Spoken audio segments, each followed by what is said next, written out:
Hello everyone, welcome to the junior genius. I am Sanchita और आज हम डिस्कस करेंगे class 8 science crop production management की पार्ट 3। पार्ट 1 में हमने करी थी farming, history of farming, agriculture, definition of crops, type of crops. और पार्ट 2 में हमने देखी थी preparation of soil and sowing. तो हमने सॉइल प्रिपेयर कर ली है, सॉइल को लूजन ऑलरेडी कर ली है, हमने बीज भी बोन दी है। तो अब बीज बोने के बाद हम क्या करेंगे, हम आज मैन्योर एंड फर्टिलाइज़र ऐड करेंगे एंड इरिगेशन करेंगे। तो चलिए करते हैं। एक प्लांट को ग्रो करने के लिए किस किस चीज़ की ज़रूरत होती है? सनलाइट, वो तो हमें वैसे ही मिल जाती है प्लांट्स को। एयर भी मिल जाती है। सॉइल, सॉइल से हम क्या लेते हैं? हम नहीं लेते हैं, प्लांट्स लेते हैं। सॉइल से प्लांट्स क्या लेते हैं? सॉइल से प्लांट्स न्यूट्रिशन कलेक्ट करता है। तो सॉइल को न्यूट्रिशन की बहुत ज़्यादा ज़रूरत होती है। अब सॉइल में वैसे जो न्यूट्रिएंट्स होती है वो काफ़ी नहीं होती कभी कभार प्लांट्स की ग्रोथ के लिए। तो इसीलिए सॉइल में अलग से न्यूट्रिएंट्स ऐड करना ज़रूरी हो जाता है। तो इसीलिए हम न्यूट्रिएंट्स ऐड करने के लिए मैन्योर एंड फर्टिलाइज़र ऐड करते हैं। तो manure are used as nutrients to the soil. Continuous cultivation in the same soil makes the soil poor in nutrients. क्या होता है कि अब जब एक ही फील्ड में एक ही क्रॉप बार बार रिपीटेडली ग्रो करते हो ना, कल्टीवेट करते हो, तो उस सॉइल की जो प्रोडक्टिविटी है वो बहुत कम हो जाती है, उस सॉइल की न्यूट्रिशन बहुत कम हो जाती है। इसे अवॉइड करने के लिए एक काम किया जाता है, उसे कहता है क्रॉप रोटेशन। यानी कि अपने देखी है पहले भी कि रबी और खरीफ दोनों क्रॉप की टाइप है। एक सीज़न में रबी क्रॉप उगती है और एक सीज़न में खरीफ क्रॉप उगती है। तो फार्मर्स क्या करते हैं, एक सीज़न में रबी क्रॉप उगा लेती है और एक में खरीफ। तो एक ही फील्ड में अगर आप दो क्रॉप अलग अलग उगाओगे तो उस सॉइल की न्यूट्रिएंट्स जो कम हो जाती है एक ही क्रॉप रिपीटेडली उगाने के लिए। आपने सुनी होगी कि मैंने सुनी हुई है कि एक ही शैम्पू अगर आप बार बार रिपीटेडली बहुत महीनों तक यूज़ करोगे तो आपकी जो बाल है वो ख़राब हो सकती है। तो ये मैंने शैम्पू लेके कोई रिसर्च नहीं की, मुझे पता नहीं है ये सच है या नहीं, मैंने सुनी है। पर ये जो सॉइल है, सॉइल की बात सच है कि अगर आप एक ही सॉइल में एक ही जो क्या है क्रॉप्स जो है कल्टीवेट करोगे तो उसका न्यूट्रिशन कम हो जाएगा। इसीलिए क्रॉप रोटेशन करनी पड़ती है, अलग अलग क्रॉप ग्रो करनी पड़ती है एक सॉइल में। आप एक क्रॉप ग्रो करो, फिर दूसरे करो, फिर थर्ड टाइम वही क्रॉप पहली वाली ग्रो करो, कोई बात नहीं है। तो ऐसे हम बनाए रख सकते हैं सॉइल की न्यूट्रिशन को, पर वो काफ़ी नहीं होता। इसीलिए the farmers use manure to regain the nutrients in the soil. Manure भी ऐड करनी पड़ती है टू उस सॉइल की न्यूट्रिशन को रीगेन करने के लिए। अब मैन्योर क्या होता है? Manure is an organic substance which is obtained from plant and animal waste in pits of an open place and allows it to decompose with the help of microorganism. Okay, manure एक organic substance है, यानी कि वो कुछ animal से या फिर plant से पाया गया सब्सटेंस है जो प्लांट एंड एनिमल वेस्ट से पाया गया होता है। अब छिलके जो आप घर में फेंक देते हो, सब्जी बना के छिलके फेंक देते हो, या फिर एनिमल वेस्ट जो जैसे कि काऊ डांग वगैरह वगैरह है, वो सब कुछ जो है वो ऑर्गेनिक सब्सटेंस में आते हैं। और उस ऑर्गेनिक सब्सटेंस को जब आप बहुत दिनों तक कुछ दिनों तक रख के अगर वो आप डिकम्पोज करते हो, उसमें माइक्रो ऑर्गेनिज्म आ जाता है। जब उसमें माइक्रो ऑर्गेनिज्म आ जाता है और ये अच्छे से डिकम्पोज हो जाता है, तब वो मैन्योर बन जाता है और उस मैन्योर को यूज़ किया जा सकता है एज अ न्यूट्रिएंट। सॉइल में मिक्सड करके एज अ न्यूट्रिएंट्स यूज़ किया जाता है। अब नेक्स्ट है fertiliser. On the other hand fertiliser are chemical compounds. अब मैन्योर एक ऑर्गेनिक कॉम्पाउंड थी जो बिल्कुल एनिमल वेस्ट या फिर प्लांट वेस्ट से हम बना रहे थे, और ये फर्टिलाइज़र है जो केमिकल कंपाउंड है जो फैक्ट्रीज में बनते हैं। जब ये फैक्ट्रीज में बनते हैं तो इसमें कुछ पार्टिकुलर न्यूट्रिएंट्स ज़्यादा होती है। मतलब मैन्योर में कुछ ऐसा नहीं होता कि कुछ पर्टिकुलर न्यूट्रिएंट्स ज़्यादा हो या फिर कम हो, ऐसा कुछ नहीं होता। सारे न्यूट्रिएंट्स होते हैं और बहुत ज़्यादा रिच न्यूट्रिएंट्स नहीं होते हैं। न्यूट्रिएंट्स में बहुत ज़्यादा रिच नहीं होती है, कम कम अमाउंट में सारे न्यूट्रिएंट्स होते हैं। पर इस फर्टिलाइज़र में कुछ न्यूट्रिएंट्स क्रॉप्स के लिए बहुत ज़रूरी होती है, जैसे कि मैग्नीशियम, पोटेशियम एट्सेट्रा, नाइट्रोजन। ऐसे न्यूट्रिएंट्स के लिए और ऐसे न्यूट्रिएंट्स को क्रॉप्स को बहुत ज़्यादा ज़रूरी होती है, इसीलिए बाहर से सप्लाई करनी पड़ती है ये सब न्यूट्रिएंट्स, और इसीलिए फर्टिलाइज़र बनाया जाता है जो इन सब न्यूट्रिएंट्स में बहुत ज़्यादा रिच हो। But the use of fertiliser helps to get better yield of crops as maize, wheat, rice etcetera. ये बेटर कल्टीवेशन ज़्यादा होती है इसकी मदद से। But excessive use of fertilisers can cause of water pollution. Water pollution cause कर सकती है अगर आप फर्टिलाइज़र बहुत ज़्यादा यूज़ कर रहे हो। लेस फर्टाइल सॉइल, ये सॉइल को भी फर्टाइल जो है सॉइल को भी लेस फर्टाइल कर देती है। आपने सुनी होगी, ये तो सच है। अगर आप मेडिसिन बहुत ज़्यादा लेते हो इधर उधर की, चलो कुछ हो गया और मेडिसिन खा ली, अगर आप खाना स्टार्ट कर दो ऐसे मेडिसिन, तो आपकी जो नेचुरल इम्यूनिटी पावर है वो कम हो जाती है। आपके बॉडी की जो नेचुरल इम्यूनिटी है वो कम हो जाती है। इसीलिए इधर उधर की मेडिसिन बिल्कुल नहीं खानी चाहिए। डॉक्टर की परमिशन लेके ही, डॉक्टर से कंसल्ट करके ही मेडिसिन लेनी चाहिए। ऐसे ही अगर आप एक्सेसिव फर्टिलाइज़र यूज़ कर दोगे, ज़्यादा न्यूट्रिएंट्स देने के चक्कर में अगर कोई फार्मर अपने सॉइल में एक्सेसिव न्यूट्रिएंट्स ऐड कर रहा है तो वो सॉइल भी लेस फर्टाइल हो जाएगा। And obviously this is harmful to human health. जो भी उस क्रॉप्स को कंज्यूम करती है उनके हेल्थ के लिए भी ये बहुत ज़्यादा हार्मफुल हो जाता है। So fertiliser should be used in right proportion में यूज़ करनी चाहिए, ज़्यादा बिल्कुल नहीं यूज़ करनी चाहिए। Which don't cause environment pollution, ताकि ये एनवायरनमेंट पॉल्यूशन ना करे, कंज्यूमर की हेल्थ में इफ़ेक्ट ना करे।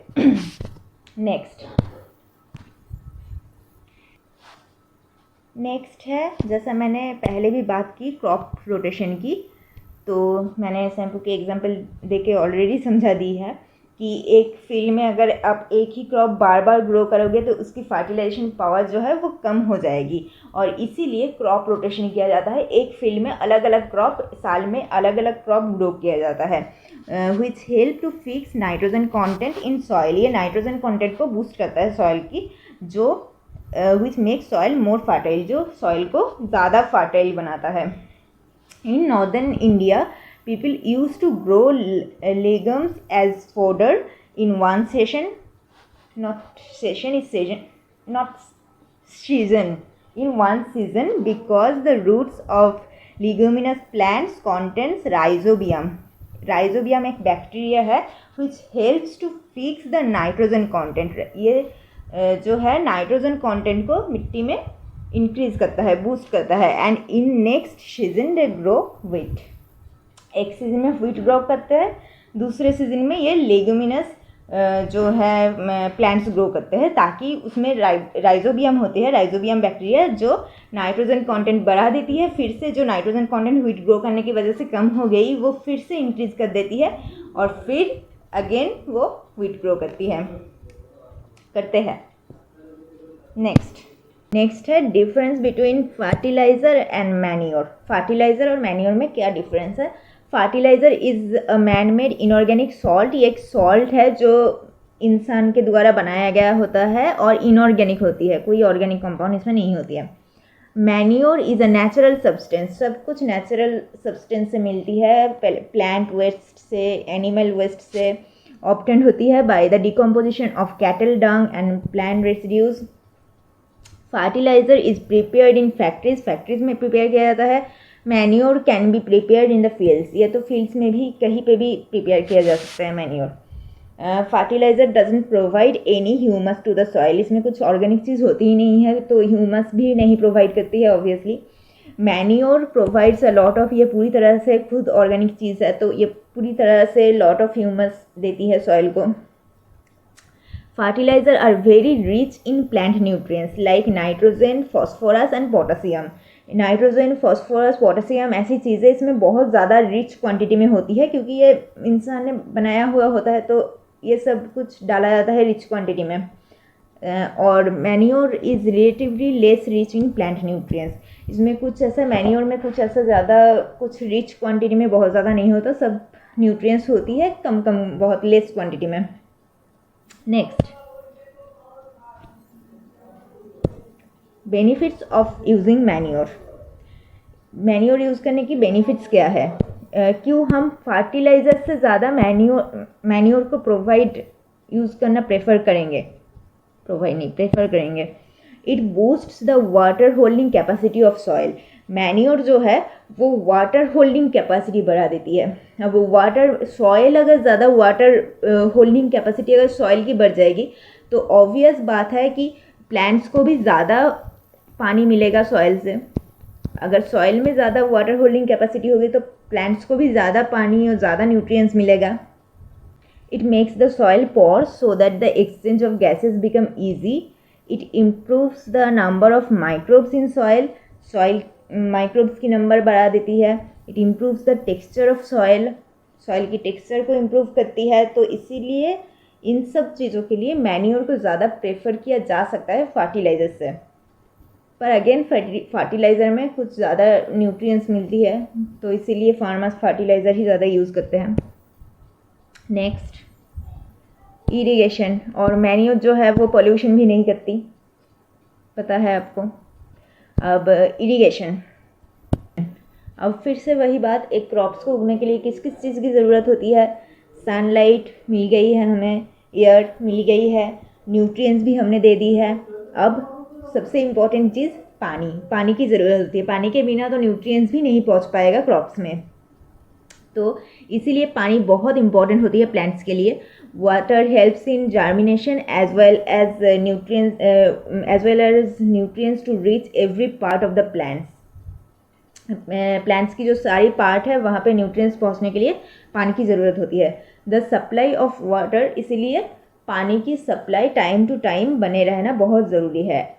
अब क्रॉप्स तो महीनों भर लगाते हैं उगने में, मैच्योर होने में, तो इतने दिनों तक तो ऐसे पानी देना तो किसी के लिए पॉसिबल नहीं है. इसीलिए इरिगेशन का यूज़ किया जाता है ताकि फील्ड में टाइम टू टाइम जो वाटर सप्लाई है वो बनी रहे. Now the sources of water for irrigation are wells, tubewells, ponds, lakes, canal etcetera. Irrigation की ट्रेडिशनल मेथड जो है बहुत पहले यूज़ हुआ करता था. अभी ये इतना ज़्यादा टेक्नोलॉजी कुछ यूज़ नहीं होता है. इसीलिए टेक्नोलॉजी यूज़ नहीं होता है तो ऑब्वियस बात है कि लेबर, टाइम, ये सब ज़्यादा लगते थे इन मेथड में. तो ट्रेडिशनल मेथड में क्या क्या आता है? मोट और पुली सिस्टम, चेन पंप, ढेकली, राहत और लेवर सिस्टम. तो ये जो है ये आप देख पा रहे हो, ये मोट सिस्टम है. यहाँ पे क्या हो रहा है? वेल है, यहाँ पे वेल से पानी निकाला जा रहा है. यहाँ पे इंसान की ज़रूरत होती है, ह्यूमन की ज़रूरत होती है जो यहाँ से पानी निकालते हैं और फिर अपने फील्ड में डालते हैं. नेक्स्ट है, बहुत ही ज़्यादा सिंपल और कुछ कॉम्प्लिकेटेड मेथड नहीं है ये. जो ढेकली सिस्टम है वो भी कुछ ऐसे ही है. यहाँ पे भी इंसान की ज़रूरत होती है, वो पानी निकालते हैं और फील्ड में डालते हैं वेल से.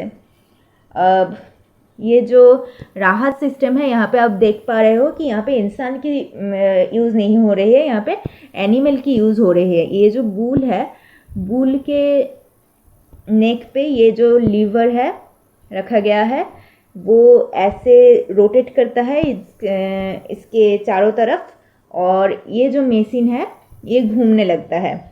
घूमने से क्या होता है? पानी ये बकेट में, यहाँ पे बकेट लगा हुआ है मशीन के ऊपर, तो वो बकेट पानी उठाता है और फिर जब घूम जाता है तो पानी अपने आप जो है फील्ड में चली जाती है. तो इसीलिए इसमें एनिमल की यूज़ होता है. ये है राहत सिस्टम. नेक्स्ट है चेन पंप में ना ही एनिमल यूज़ हो रहा है ना ही इंसान। यहाँ पे एक चेन बंधा हुआ है जो पुल एंड पुश करके जो है वो बकेट से पानी उठ रहा है और वो पानी डाला जा रहा है यहाँ पे फील्ड, यहाँ इस पाइप की मदद से फील्ड में जा रहा है। तो ये हो गया चेन पंप। पंप क्या यूज़ किया जाता है? Pumps are commonly use to lift water. पानी उठाने के लिए पंप यूज़ किया जाता है। Diesel, electricity, biogas, solar energy often use to run this pump. Pump run करने के लिए diesel, electricity, biogas, solar energy, इन सब चीज़ों की ज़रूरत पड़ती है, एनर्जी की ज़रूरत पड़ती है। तो नेक्स्ट है अब इरिगेशन की मॉडर्न मेथड में दो चीज़ आती है, एक तो स्प्रिंकलर इरिगेशन और दूसरी है ड्रिप इरिगेशन। तो स्प्रिंकलर इरिगेशन और ड्रिप इरिगेशन में एक चीज़ कॉमन है, वो है ये दोनों ही टेक्नोलॉजी की यूज़ किया जाता है। टेक्नोलॉजी मतलब ये जो पंप है आप देख पा रहे हो, जो हम ट्रेडिशनल मेथड में देख रहे थे, या तो बुल्स के द्वारा या तो ह्यूमन के द्वारा जो पंप वेल से पानी निकाला जा रहा था, अब पंप यूज़ किया जा रहा है वेल से पानी ऊपर उठाने के लिए। तो पानी पाइप की मदद से ऊपर उठती है। स्प्रिंकलर मेथड में क्या होता है? स्प्रिंकलर नाम से ही पता चल रहा है कि ये मतलब समझते हैं, वेल से पानी उठाया जा रहा है यहाँ पे और फिर ये पानी इस पाइप की मदद से जा रहा है हमारी फील्ड में पूरी तरह से यहाँ जो है वो पाइप बिछाया गया है। पूरी फील्ड में पाइप बिछाया जाता है और पाइप की मदद से जो पानी वो फील्ड में जाता है। अब क्या होता है, ये पाइप की जो ओपनिंग है वो ऊपर की तरफ होती है। अब देख पा रहे हो ओपनिंग कुछ यहाँ से है और ये पानी जो है वो ऐसे निकाल रही है बारिश की तरह। तो ऐसे स्प्रेड होता है पानी क्रॉप्स के ऊपर, बारिश की तरह पानी स्प्रेड होती है और इसीलिए इसका नाम स्प्रिंकल इरिगेशन है, स्प्रिंकल मेथड है। तो it is similar to natural rainfall. Water is distributed by a system of pipes, usually by pumping.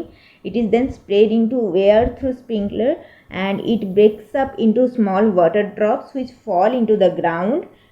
It is best for uneven lands. जो lands uneven होता है उनके लिए ये बेस्ट होती है, क्योंकि वहाँ पे जो पानी है वो बिल्कुल रेन ड्रॉप की तरह गिरती है, तो कोई प्रॉब्लम नहीं होती है अनइवन होने की वजह से। नेक्स्ट है ड्रिप इरिगेशन। ड्रिप इरिगेशन में भी पंप की यूज़ किया जाता है। पंप से पानी ऊपर की उठती है और फिर वो पानी फील्ड में जाती है। पर यहाँ पे डिफरेंस क्या है, स्प्रिंकल और ड्रिप इरिगेशन में डिफरेंस क्या है? वो डिफरेंस यहाँ है कि स्प्रिंकल में जो पानी की जो पाइप की जो ओपनिंग थी वो ऊपर की तरफ थी, इसीलिए जो पानी है वो रेन ड्रॉप की तरह गिर रही थी फील्ड में। पर यहाँ पे क्या होता है यहाँ पे क्या होता है, यहाँ पे जो पाइप है वो डायरेक्टली मिट्टी के अंदर, रूट्स के अंदर जाके ड्रॉप बाय ड्रॉप पानी देता है। तो जब भी वो रूट्स के अंदर पानी देता है तो क्या होता है, बिल्कुल भी पानी वेस्ट नहीं होता, क्योंकि सारा जो है उसके रूट्स के लिए बहुत आसान हो जाता है कि वो पूरे पानी को एब्जॉर्ब कर पाए। मिट्टी भी बहुत जल्दी एब्जॉर्ब कर लेती है वो पानी और इसीलिए रूट्स को भी बहुत जल्दी मिल जाती है। कोई वाटर बिल्कुल भी वेस्ट नहीं होता, वेस्ट होने की कोई चांसेस ही नहीं है वाटर वेस्ट होने की। तो इसीलिए in this process water falls drop by drop directly near the roots. It is good for garden, fruit plants and trees. In this process water wastage is less. जैसा मैंने बताया। तो बस इतना ही। Thanks for watching. वीडियो अच्छा लगे तो लाइक करना, चैनल को सब्सक्राइब करना।